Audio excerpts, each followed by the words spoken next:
You ever have one of those days that starts out like any other, but somewhere along the line, you take a wrong turn into a different life? Yeah, that was me on a Tuesday. Not even a dramatic day, no storm clouds, no ominous omens, just eggs a little too runny and a coffee that tasted like regret. I was at my desk at work, pretending to understand the spreadsheet that Dave from accounting swore was self-explanatory, when a notification pinged on my phone. Group text. My sister-in-law, of all people, had sent it. There, shining like a cursed artifact, was a photo of my wife at a beach bar. She was smiling, leaning against a man I'd never seen before. His hand was on her thigh. Her wedding ring, our wedding ring, wasn't on her finger. At first, I laughed. I thought it was an old photo. Maybe from college? Spring break? But then I spotted something. In the background, blurry but unmistakable, was a poster for a concert that happened last weekend. I know because I was supposed to go, but stayed home with a migraine. She said she was at a girls' retreat. I even packed her yoga pants myself. I stared at that photo so long, the colors started to blur. The phone buzzed again. Another message from my sister-in-law. I thought you knew. I didn't. Not even close. I sat there, in my beige cubicle, surrounded by the distant hum of printers and the scent of someone else's microwaved fish, and realized I had no idea who I was married to, or who she was anymore. I left work early that day, told them I had a dentist appointment. The only drilling I wanted to hear about was answers into this mystery. When I got home, the house smelled like vanilla candles and betrayal. Her purse was by the door. She was humming upstairs. Humming. Like nothing in the world was wrong. I walked into our bedroom and she turned around mid-hairbrush. Hey babe, she said, smiling like she wasn't starring in a soap opera behind my back. You're home early. Yeah, I replied, pulling out my phone. Wanted to ask you about something. I showed her the photo. Her smile faltered for half a second, barely a blip, but I caught it. Her hand stilled. Where did you get that? Oh, it's doing numbers on the my life was a lie to her. Care to explain? She sighed, set the brush down. It's not what it looks like.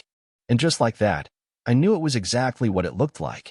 It's not what it looks like, she repeated, as if the problem wasn't the man's hand on her thigh, but my lack of imagination. I stood there, arms crossed, looking like a guy who just stumbled onto the director's cut of his own marriage. Then do me a favor, I said. Explain what it is, because from where I'm standing, it looks like you took our vows and turned them into punchlines. She hesitated, just a beat too long. Then, he's a friend. From work. We were just blowing off steam. Steam, I said, laughing. That's what we're calling infidelity now? Is there a punch card? Do you get a free latte after your fifth betrayal? Her face hardened. You don't understand. Things have been hard lately. Hard. I echoed. Try married. That's the gig. You think I haven't felt like bolting when life got loud? You don't see me cuddling strangers on a beach bar, do you? She folded her arms, but her voice softened. I didn't mean to hurt you. That was the moment I realized something crucial. She was sorry I found out, not sorry it happened. I'm going to stay at Jake's for a few days, I said, grabbing a bag. Her eyes widened. Wait, can't we talk about this? I zipped the duffel. We are talking.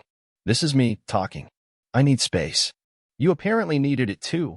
You just filled yours with him. I walked out. I didn't slam the door. That would have been too emotional. No, I closed it gently, like sealing off a chapter one never signed up for. That night, Jake handed me a beer and said, So, you gonna burn her stuff, or write a country album? I shrugged. I'm somewhere between therapy and setting fire to our wedding photos. He clinked his bottle against mine. Let me know when you decide. I've got a lighter and a guitar. I didn't sleep much. I kept replaying the last year, little moments that felt off. Late nights at work, new lingerie she never wore for me, that time she called me by the wrong name and laughed it off. I'd ignored it all because I trusted her. Turns out, love's a great magician. It makes red flags look like decorations. The next morning, I called a lawyer. Not because I was sure I wanted a divorce, but because I needed to know what options looked like when forever becomes negotiable. I didn't cry. I didn't yell. I just made coffee, opened my laptop, and started researching betrayal like it was a term paper. Because if my life was going to fall apart, I'd at least be well informed. It's amazing what you notice once the wool's off your eyes. The lies, the excuses, they don't just whisper anymore. They shout. By day 3 at Jake's, my phone was a battlefield. Missed calls from her. Texts that swung between guilt and gaslighting. I made a mistake. You weren't present. You always shut down emotionally. Funny how infidelity brings out a sudden interest in psychology. Jake, being the subtle man he is, tossed me a burner phone. New number, he said. No drama. Just peace. I stared at it like it was a fresh start in plastic casing. Thanks, but I'm not running. I just need to think. Thinking is good, he said. But if you start monologuing like a tragic poet, I'm calling your mom. Fair. By that afternoon, I was sifting through a storage bin of memories in the garage. Photos, cards, old love notes. One in particular stopped me cold. It was from our anniversary 5 years in. She'd written, "You're the only thing in my life that feels permanent. Everything else is noise." And I believed her. Back then, permanence was something I thought you earned by being loyal. That night, I got a text from an unknown number. You don't get to just walk away without hearing me out. I stared at it for a long time. Then I did something that surprised even me. I replied, "Meet me at the old park tomorrow. Noon." Jake raised an eyebrow when I told him. You going there to listen or to lay down the law? Both, I said, but mostly to see if she can look me in the eye and still lie. At noon the next day, I showed up at the park. Same bench where we first said I love you, back when forever felt like a guarantee and not a gamble. She was already there, hands clasped, eyes red. She looked smaller somehow. I didn't mean for it to happen, she said first. No hello. Just straight to the script. That line's so old it should come with a museum ticket, I replied. She hesitated. I felt invisible, and he made me feel seen. I nodded slowly. And now? She blinked. Now I feel like I lost everything. I sat down beside her. You didn't lose me. You gave me away. She bit her lip. Is there any part of you that could forgive me? I looked out across the lake. The water was calm. Still. Like it didn't know storms existed. I don't know yet, I said honestly. But I do know this. Whatever happens next, I'm not the same man you cheated on. That guy's gone. And the one sitting here? He's not so easy to fool. She didn't speak after that. Just nodded. A single tear slid down her cheek. I stood up. This isn't closure, I told her. It's a warning shot. And then I walked away. You ever try to rebuild a life using only the broken pieces of the last one? It's like assembling IKEA furniture without instructions. Everything looks like it could fit, until it doesn't. After that meeting in the park, I didn't feel closure. I felt something worse. Nothing. Numb, like I'd stubbed my emotional toe, and the pain hadn't reached my brain yet. She didn't deny it. Didn't beg. Just sat there, crumbling in slow motion while I stood in front of the wreckage trying to pretend I wasn't a part of it anymore. Back at Jake's, the air was thick with unsaid questions. He didn't ask if I was okay. Good friends know better than to ask obvious lies. Instead, he handed me a plate of microwaved lasagna and a cold beer, like the solution to betrayal was carbs and hops. Honestly, not the worst therapy I've had. So, he said around a mouthful, what's next? You moving out for good? I shrugged. Can't move out of a place I don't recognize anymore. Jake nodded like that made sense, which, in heartbreak terms, it did. The next morning, I drove back to the house. Not to talk. Not to fight. Just to see. Like visiting the scene of an accident once the bodies have been cleared. I parked outside, engine idling, unsure if I'd go in or just drive off and call it closure. Then I saw it, her car, but not alone. His was there too. That was the moment the numbness cracked. It wasn't the betrayal anymore, it was the disrespect. Like I didn't even deserve a grace period before my life was officially listed under new management. She could have waited, pretended to mourn the marriage. But no, he was already here, probably drinking coffee from my mug, feet on my ottoman, the remote I paid for in his smug little hand. I didn't get out. Didn't knock. I just took a picture of their cars in the driveway, side by side like they were in on the joke, and sent it to my lawyer. Subject, proof of adultery. That night, Jake found me on the back porch, sitting with a cigar I wasn't even smoking. She's moved him in, he asked after I told him. Looks that way. Jake blew out a slow breath. That's cold, man. Even for her. I didn't answer. My head was somewhere else, caught in a loop between flashbacks and legal strategies. Later that evening, I called my lawyer. His name was Max. The kind of guy who wears cufflinks to casual lunch and treats depositions like duels at dawn. She moved him in? Max said, voice crisp. Beautiful. That's excellent. Beautiful. I echoed. For your case, he said. Judges eat that up. It's like serving betrayal on a silver platter with legal garnish. Max was already emailing paperwork before we ended the call. That weekend, I packed a box. Not to move back in, just to retrieve a few things: my dad's watch, the journal I kept when we were still newlyweds, and the photo album she thought I'd thrown out years ago. I hadn't. It was all in the top of the closet, buried under promises we made when we thought love was bulletproof. I went when she wasn't home. That was intentional. I couldn't trust myself to stay calm if I saw his shoes by the door again. The house was clean. Too clean. Like she'd scrubbed out the guilt along with my scent. The couch was different, the walls painted, even the dog's bed replaced, as if erasing me was part of the renovation. But then I got to the bedroom and saw it, on my side of the dresser, untouched, was the photo of us from our honeymoon. Aruba. She was wearing that ridiculous sun hat, and I had the world's worst sunburn. We looked ridiculous and completely in love. I didn't take the photo. I left it there. Let her look at it every morning and remember what she traded in for whatever this mess was. I walked out without saying goodbye. You don't say goodbye to a ghost.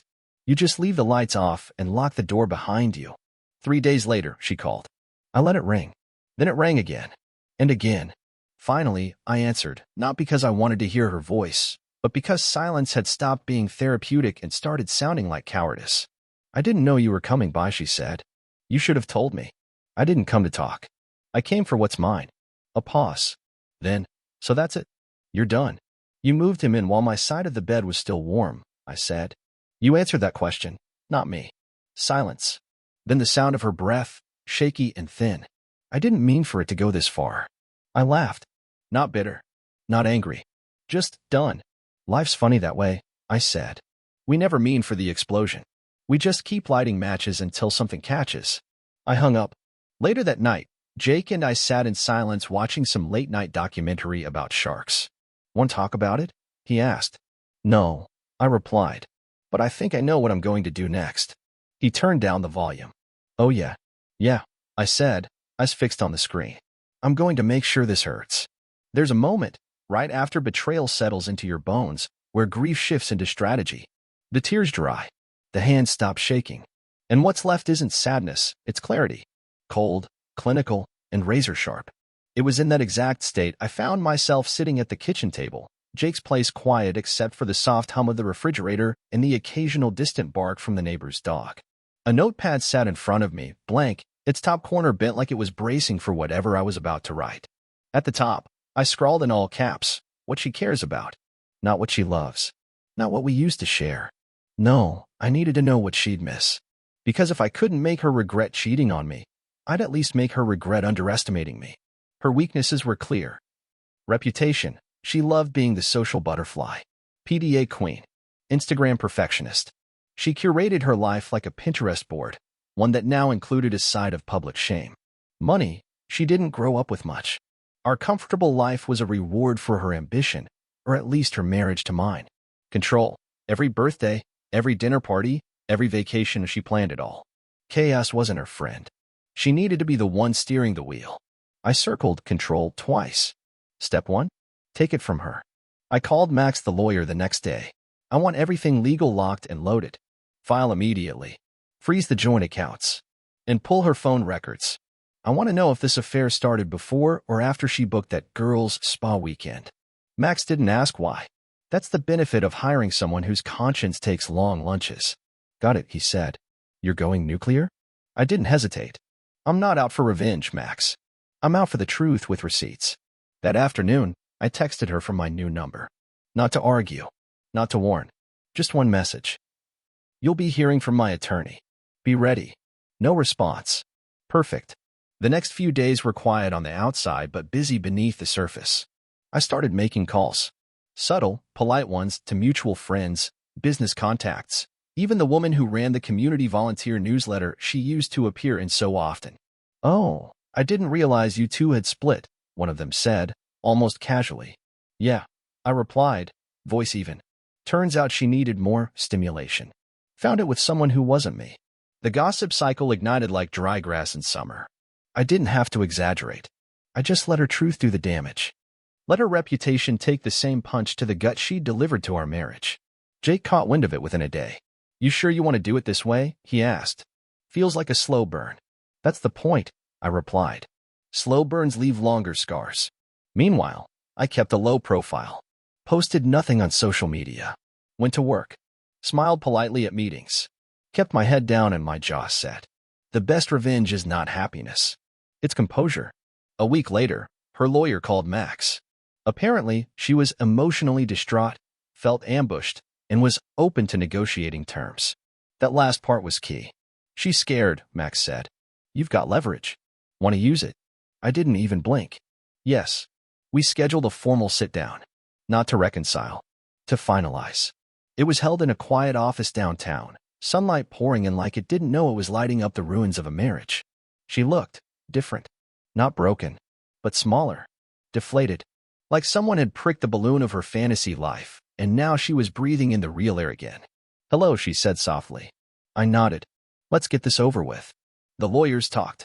We sat. Every so often, our eyes met. I didn't flinch. Didn't smile. Just observed. She'd worn makeup too much, like she was trying to paint confidence onto a cracked canvas. Max laid out the terms. I got the house. She kept the car. No spousal support. And that clause we'd built into our prenup, the one she swore would never matter, it kicked in because of infidelity. Her lawyer objected. "There's no concrete proof of adultery." I slid the manila folder across the table. Photos. Phone logs. Screenshots. Club surveillance, even. Max had outdone himself. Her face went white. Her lawyer flipped through the pages, mouth tightening. "We can discuss adjusted terms," he muttered. She didn't speak again that day. When it was over, I walked out into the parking lot, inhaled deep. The sky was overcast, but I swear it felt like sunlight. Jake was waiting in his truck. "Well?" he asked. "It's done," I said. "The legal part." Jake nodded slowly. "And the other part?" "That's just getting started. Because here's the truth, pain doesn't disappear. It gets redirected. And mine? It had a very clear destination. Some people take the high road. Me? I took the road less traveled, with spikes, broken glass, and a sign that said, "Hope you packed your consequences." It had been 10 days since the divorce paperwork was filed. The silence between us wasn't just absence, it was tactical. Like we were two opposing generals sitting on either side of a battlefield, waiting for the other to move first. She hadn't called. Not once. That told me everything I needed to know. There was a time when she would have fought. When she would have clawed her way back with apologies, excuses, tears. But not this time. No, this time she was too deep in the fantasy. Too far gone. Convinced the new guy, what was his name again? Chad? Brad? Something that rhymed with bad decision was going to fill the void she drilled into her own life. And I let her believe it. But quietly, I'd started digging. Turns out, our friend Chad wasn't just a rebound with a jawline, he had a history. And it wasn't charming. First, I paid a visit to an old contact from college, Rachel, now a private investigator with a specialty in relationship audits. Not the official term, but definitely more honest. "He's not clean," she told me after 2 days. 2 restraining orders. One ex-wife, one ex-girlfriend. History of sudden disappearances, unpaid debts. "You sure this is the guy?" I nodded. "I'm not trying to scare her. I just want to make sure she knows what she traded in her life for." Rachel tilted her head. "You really think she'll care?" "No," I said. "But she'll remember." That weekend, I printed it all: court records, photographs, even a copy of a restraining order that detailed a scene involving broken glass and a kitchen knife. I didn't send it to her. That would have been too simple. Too obvious. Instead, I slid it into a plain envelope, no return address, and left it at her office. I wanted it to sit on her desk like a package from Karma. Let her open it at lunch. Let her choke on a bite of her salad while realizing that Prince Charming might also have a temper and a record. A few days later, she called. I didn't answer. She texted, "Can we talk?" I still didn't reply. She followed it with, "It's important." So I gave her 5 words. "Hope he's worth the gamble." She didn't respond. But Jake did. Because by now, she was calling him too. "You've got her spooked," Jake said one night over poker and beers. She left 3 voicemails asking if I've seen you, if I've done something rash. He made air quotes. Apparently, her new boyfriend hasn't been around much lately. I didn't react. Just stacked my chips. I didn't touch him. I let the truth do the heavy lifting. "Man," Jake said with a low whistle. "You've gone full John Wick, but with paperwork." I shrugged. Some men buy guns. I bought a background check. Truth is, I wasn't trying to hurt her. I was trying to let the weight of her choices come crashing down without me lifting a single hand. Sometimes, the most brutal revenge is letting someone ruin themselves while you watch, silent and unmoved. That Friday, she showed up at my work. I was walking out to my car when I saw her. Parked beside me, arms crossed, eyes heavy with something between anger and regret. "You've been avoiding me," she said. "I've been living," I replied, unlocking my door. "I got your message." I turned to face her. "Which one? The paperwork? The silence? Or the fact that you lit a match and now want me to help put out the fire?" She sighed. "You always did love your metaphors." "Yeah," I said, "because they make betrayal easier to swallow when you compare it to war zones and burning bridges." She looked tired. Tired in a way that mascara couldn't fix. "I didn't know about his past," she said quietly. I was trying to feel alive again. You didn't have to kill us to do it." There it was. The moment of silence that feels like a confession. She didn't cry. She just nodded. Slowly. Like someone finally realizing the price tag on their freedom. "I was stupid," she admitted. "I thought it would feel like a movie. Like some second chance at happiness." "Did it?" I asked. She shook her head. "No. It felt like drowning." But I smiled for the camera. I didn't answer. Didn't offer her comfort. That wasn't my job anymore. "What do you want from me?" she asked finally. That made me pause. Not because I didn't know the answer, but because I wanted to hear myself say it out loud. "I want you to sit with this," I said. "Every day. Every morning. I want you to look at your reflection and see the version of yourself you created. Not the victim. Not the misunderstood soul. Just the woman who traded love for a lie." She blinked. Swallowed. "Is that revenge enough for you?" "No," I said. "But it's a start." I got in my car. Started the engine. Pulled away without looking back. As I drove, the sky opened up. First a drizzle, then a full-blown rainstorm. Fitting, I thought. Nothing washes away a mess like a good storm. And the best part? I was already dry. The thing about pain is that it doesn't knock. It slips under doors, seeps through cracks, settles into your favorite chair when you're not looking. And some nights, like this one, it shows up wearing your ex-wife's perfume. Jake was out. Some work function, or maybe a date. He kept it vague, and I didn't pry. I had the house to myself. Just me, an old jazz record spinning in the background, and a glass of whiskey that had gone warm from neglect. Then the doorbell rang. I didn't move at first. Just sat there, listening, wondering if the world would be kind enough to leave me alone tonight. But it rang again. And again. Not frantic. Just persistent. I opened the door. There she was. Standing in the porch light, hair tied back, eyes hollow. "I need to talk," she said. I leaned against the doorframe. "You already did, remember? At the park. At the office. In the parking lot. You've used up your words." She didn't flinch. "Please." I should have closed the door. I should have said no, turned my back, kept my dignity intact. But sometimes curiosity feels too much like closure. So I stepped aside. She walked in slowly, like she was entering a church she didn't believe in anymore. She didn't sit. Just stood near the kitchen island, eyes darting around the familiar space that was no longer hers. "This used to be our safe place," she said. "Now it's storage for what you left behind." She exhaled. "I know I can undo it." I nodded. "True. And I'm not here to beg." "Also good." She reached into her coat pocket and pulled out a small envelope. Set it on the counter. "What's that?" I asked, not touching it. "A letter. From me. To you.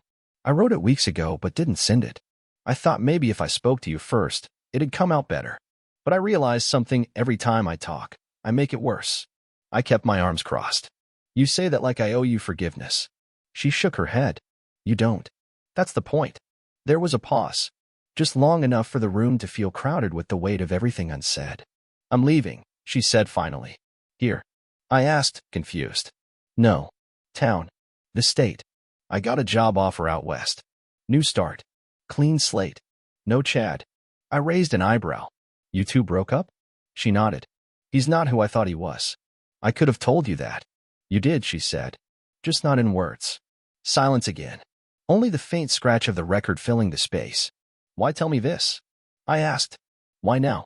"Because I needed you to know," she said, her voice barely above a whisper, "that the worst thing I ever did wasn't cheating on you. It was assuming you'd always be there no matter what."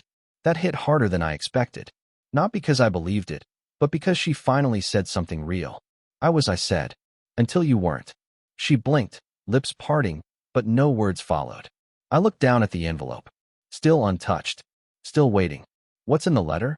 "Everything I ruined," she said. and everything I wish I hadn't. I picked it up, turned it over in my hand. You want me to read this now? No, she said. I want you to read it when you're ready. Or never. That's your call. She stepped toward the door, paused with her hand on the knob. I used to think you were safe, she said softly. Too safe. Like a harbor with no storms. I smirked. And you wanted hurricanes. I wanted to feel alive, she admitted. Turns out, chaos is overrated. As she stepped out, the night air rushed in like a final breath. She turned once more. I hope you find someone who sees you for what you are, not what they want you to be. Then she was gone.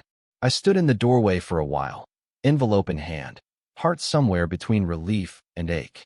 I didn't chase her, didn't shout a final line for the script, just closed the door and locked it, both literally and metaphorically. Back inside, I sat down, jazz still spinning like it hadn't missed a beat. I didn't open the letter that night. Instead, I poured another glass. And for the first time in a long time, I didn't toast to revenge. I didn't toast to pain. I toasted to myself for surviving what was meant to break me. That night, I slept like a man who knew the worst had already happened. And the best? The best was still out there.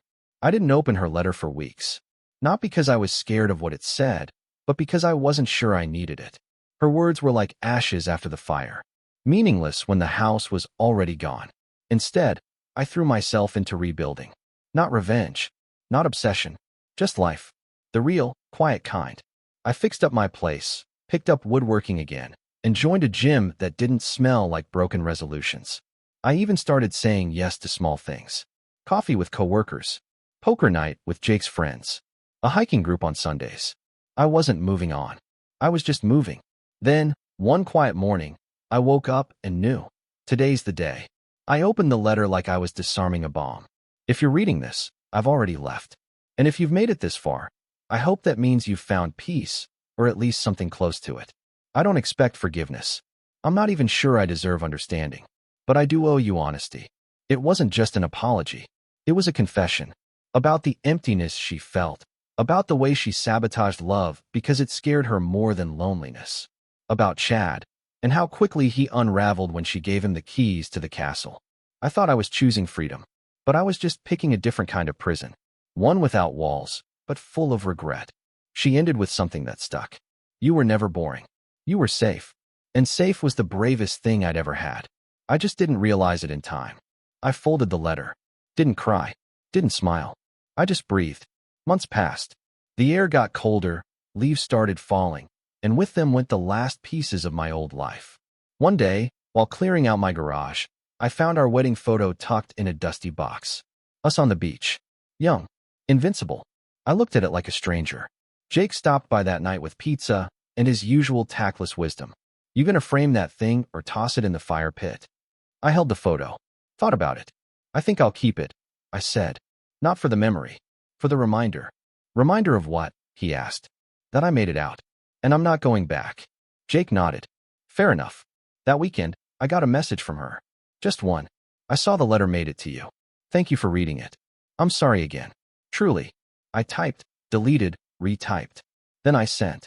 Take care of yourself. I hope you find your version of peace. She replied. I already did. Letting go of what I broke helped me see who I am. I didn't answer after that. Not because I was angry. Because I was done. 1 year later, almost to the day, I stood in my backyard watching sparks fly from a small bonfire. Not dramatic. Not symbolic. Just old papers, receipts, useless junk from a life I no longer lived. But I held one thing in my hand for a moment too long. The final court documents. Jake walked over, nursing a beer. You sure about this? I nodded. I don't need reminders anymore. I dropped the file into the flames. It sizzled, cracked, then disappeared. No pain, no drama, just peace. You're free, man, Jake said, grinning. I shook my head. I've been free. Now I'm just choosing to enjoy it. A few months later, I met someone. Not in a dramatic rom-com way. No meet-cute or accidental hand-brush. Just a woman named Claire who liked dogs, hated small talk, and smiled like she'd forgotten how and was relearning it with me.